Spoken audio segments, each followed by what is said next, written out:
Chapter 2 Brown Grade School Days. The school was called Brown because there were so many Browns.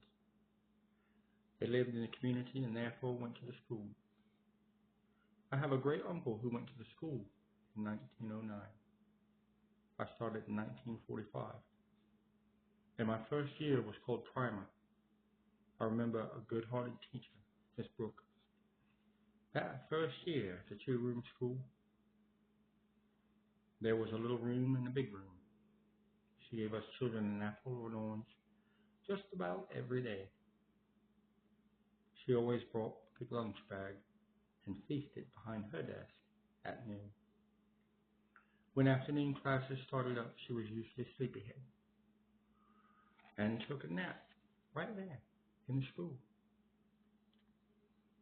Her old head would start nodding, and my, how she could snore at times. She would jump, half wake up, and tell us children to do our homework while she rested. Paper wads in the air, marbles rolling across the floor, would not let her sleep too well. One day she brought a big box of clay to school for us. She told us to make animals or whatever we wanted to make. One little country boy made a horse and hung all the trimmings on him.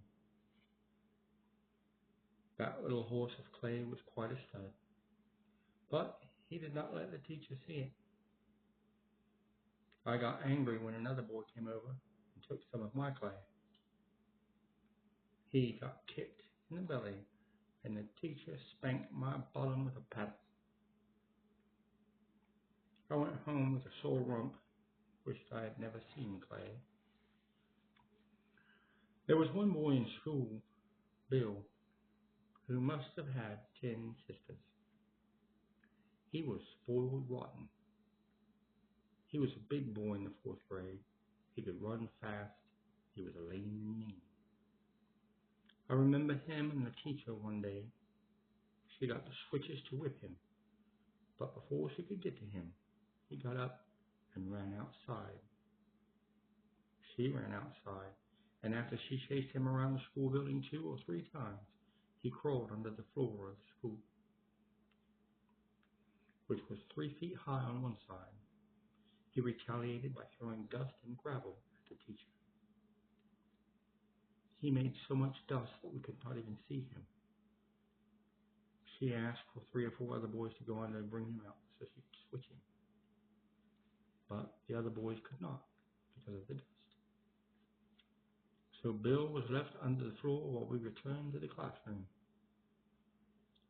When we started reading in our books, he knocked on the bottom of the floor with a rock. Miss Brooke said, "Isn't he a little devil?" The next thing we knew, he crawled out from under the floor and ran down the road to his house. The boy never did like school and never did finish the 8th grade. To sum things up, I did pass primer and was promoted to the 1st grade. I had another teacher in the room the next year. She did not want us to get up and run to the window when a car passed by. Miss Lula wondered why we could not read better. She seemed hard and mean at first, but she was the teaching kind, and I did begin to learn. We were weaned of apples and oranges and paid attention to her brown eyes. Our school had a big pot-belly stove in each room. The big room, which held grades 5 through 8, usually had a male teacher. We had 2 outside toilets, one for the girls, one for the boys. On Halloween night, some boys thought they would push the toilet over. They pushed the boys' toilet over, but one boy did not jump back in time and slid knee-deep in poop. I remember walking to the school, which was a mile away. We had snow back in the 40s that was 2 to 3 feet deep with drifts over 10 feet, 5 feet high. School was never called off because of bad weather. I can see the big red hot pot-belly stove right now. Some of the boys would take fodder and hay dust out of their pockets and throw it against the stove to watch the sparks light up, and the young girls would jump. Some children must have worn wet, long handles to school, because when they got too close to the hot stove, you could smell the aroma of piss. Children back then were taught not to make fun of each other, and they were all nice, considering most boys and girls milked cows and were acquainted with horse, pea, and manure. We knew what it was like to be milking a cow, and we decided to piss. One had to spread his or her legs quickly apart and move the milk pail all at the same time because the piss would splatter everywhere, maybe even on one's lips. It has happened to me, and I am still here today. I milked a cow and had her tail switch me in the face, and my lips got a taste of the cow's manure, but I did not like it. I liked it better when the strong chicken shit grew the best sweet onions I have ever eaten. Our bodies are earthly, and to do a good earthly job, we better not get so heavenly minded that we are no earthly good. I have seen my mother crumble manure around small plants and add fresh dirt. After a good rain, those plants would reach towards the heavens. In cold weather, we took milk to school and put it under the floor on the edge of the field. At recess and lunch, we ate joyfully. In the wintertime, we ate inside at our desk. Our table was big under the oak tree in the summertime. I loved taking a ripe tomato from the garden, a pork sandwich, and homemade butter and raspberry jelly on a biscuit, which was my delight. On summer days, we ate hurriedly so we could play basketball and softball for the rest of our lunch period. When I was in the second grade, I was really put to the test one day. The bell rang by hand at 8 o'clock to stop.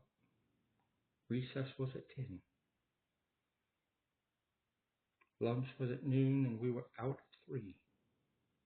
When we needed to go to the toilet, we had to hold our hands up and ask the teacher for permission to go outside.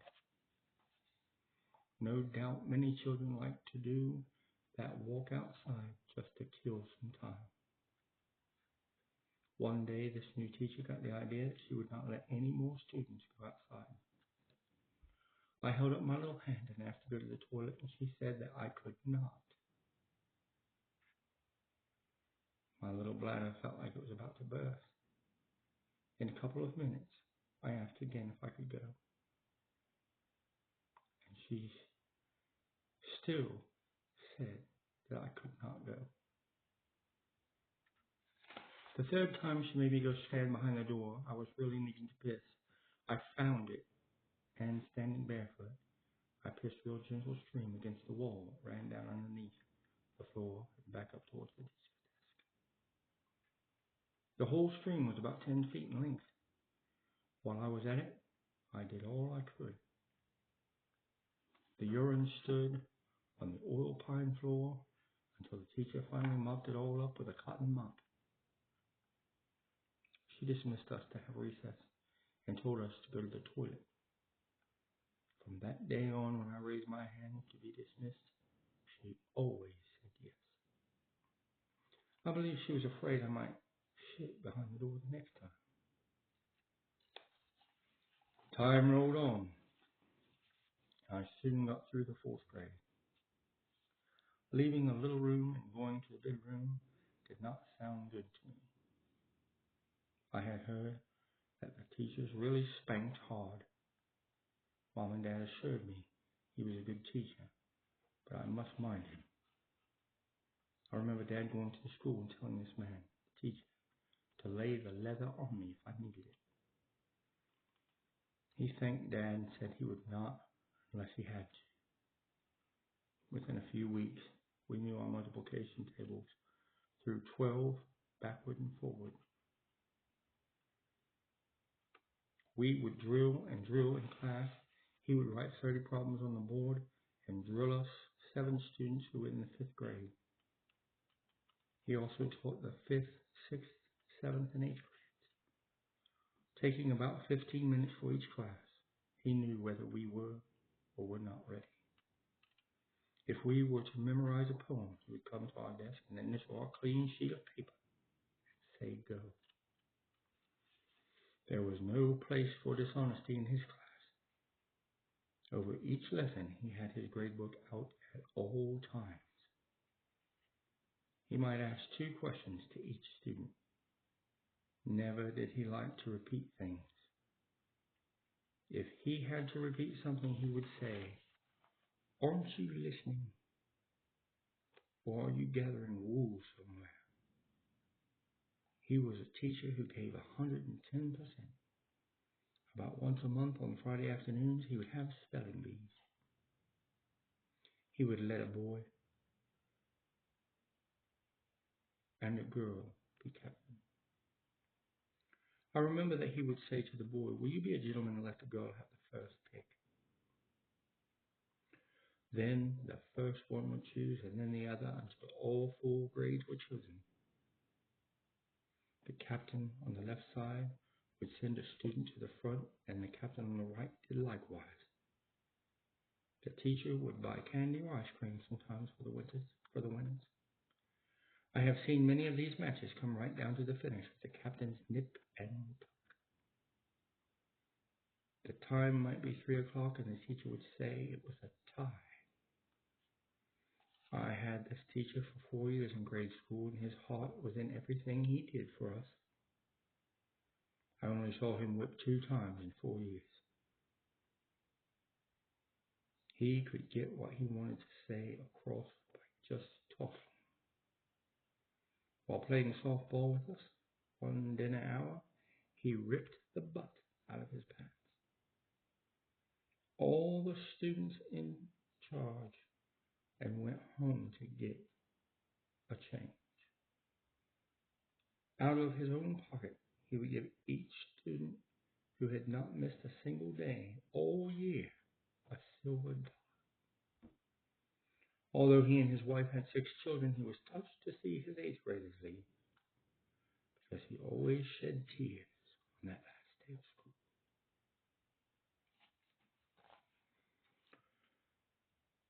Chapter 3. Wonderful High School Days. After graduating from grade school, I became a 9th grader to be. While in the 7th and 8th grades, Mom got me to wear boxer shorts, and I did not like them at all. At that time, no one wore overalls to school, so she got me to wear trousers too. I did not like them either, because the leather belt hurt my belly. I also did not like them because they crawled down and my shirt puckered terribly. While trying to get used to the trousers, I just stuck my shirt tail down into my boxers. That shirt tail was staying in place well until I seen a cute girl that told me she could see my shorts, which were about 3 inches above my belt. I was easily embarrassed, so I had to quit that style. I was about to turn against women because I got my tail spanked for kissing a girl when I was around 10. I was returning from school and chose to stay home, and my mom saw it all. 2 boys dared me to kiss that girl. She was a grade ahead of me. She had pretty black hair and plaits. I thought I caught her by the plaits and laid a big one on her. She started crying, and I had not seen Mom, but she was in the garden, I got to crying too. I had saw the same woman 30 years later, and she had forgotten about it. I suppose I just did not do it right. Now I was riding a bus for 22 miles twice a day to go to high school. I walked 3/10 of a mile just to catch the bus, which went regardless, snow, rain, cold. In my 4 years of high school, I never saw school called off a single time. Big boys would push the bus up snowy hills, which was very dangerous. Having a different teacher for each subject with classes that lasted an hour was quite different than my grade school. I brought my lunch at school for 20 cents a day. Everything was a big change. The girls wore more perfume. I suppose I was a normal boy because I liked to sit with the girls on the bus. I might have sat with one girl for 1 week and another girl for another week. Those teenage girls knew how to care for their skin. I enjoyed high school very much because of the size of the student body. There was only 200 students, and everybody knew each other. The principal would expel us for 3 days and tell a grown boy to go home and help his dad haul hay or cut wood. Very little misbehavior went on because students knew why they were there. My parents never did graduate from high school, and they wanted us all to do well. We missed very little because of farm work. Although I did not play basketball on the varsity team, I seldom missed a game. I was always rooting for the Eubank Bulldogs, which was the red and white team. Basketball was a favorite game. On Sunday afternoons, there would be about 20 or so to play ground ball at our house. I remember some of the teachers in ways I guess I should forget. One old maid teacher was always putting her slip strap back on top of her shoulder. Some of us boys used to talk about her needing a man to settle her down so she would be less fidgety and fussy. I would have tightened her strap myself if I had known. I would not have been slapped. We all felt good, man. Could have done wonders for her about 30 years soon. We had a teacher in the math department who was offered a job from a bigger school, but he loved us, and I'm glad he did. All math-related subjects were my favorites. I enjoyed talking geometry, algebra. In my senior year, I was fortunate enough to make the National Honor Society. The students voted me in as the best all-around boy. We had a nice school play and made money to go on a senior trip. I really enjoyed Lookout Mountain and the Grand Ole Opry, which are both in the great state of Tennessee. Graduation time soon came, and I received my diploma, and it finally hit me that John had finished there at Eubank, Kentucky. It was a different feeling when I knew that I would not be coming back to school. Some teachers and students I would never see there again. I guess I was not too worried about it. I was just aware of it. Anyway, I had teachers that were a lot better than what I deserved.